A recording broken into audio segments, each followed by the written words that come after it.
Ja, lahko rečem, da je kadrovska situacija v Zdravstvenem domu Krško podobna kot tudi v ostalih zdravstvenih zavodih po Sloveniji.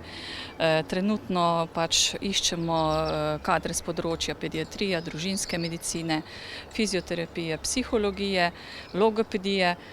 To so tudi nekako poklici, ki so deficitarni v letu 2022 in tudi v preteklosti že nekateri.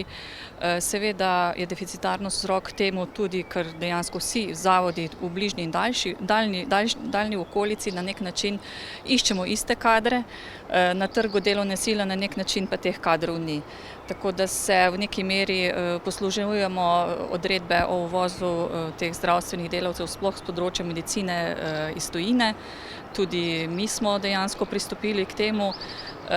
To nekako vidimo kot rešitev na kratki rok, na dolgi rok pa potrebno na nek način sprejeti neke skupne načrte skupaj z regionalno skupnostjo in mogoče tem kadrom ponuditi nekaj več, tako kot so že tudi ostale občine po Sloveniji.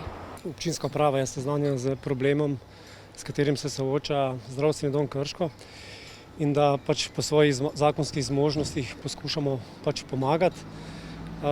Eno je seveda področje štipendiranja, drugo je področje stanovanjske politike, kjer poskušamo, kot recimo zdaj v zadnjem primeru priseljevanja iz Bosne, ponuditi neko primerno stanovanje. Tudi v tem primeru smo nekako se potrudili in vidimo tudi možnost, da sodelujemo pri izobraževanju tega kadra.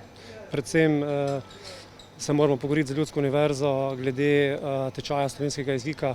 Tukaj vidimo možnosti, kjer bi lahko še občina vstopila v pomoč.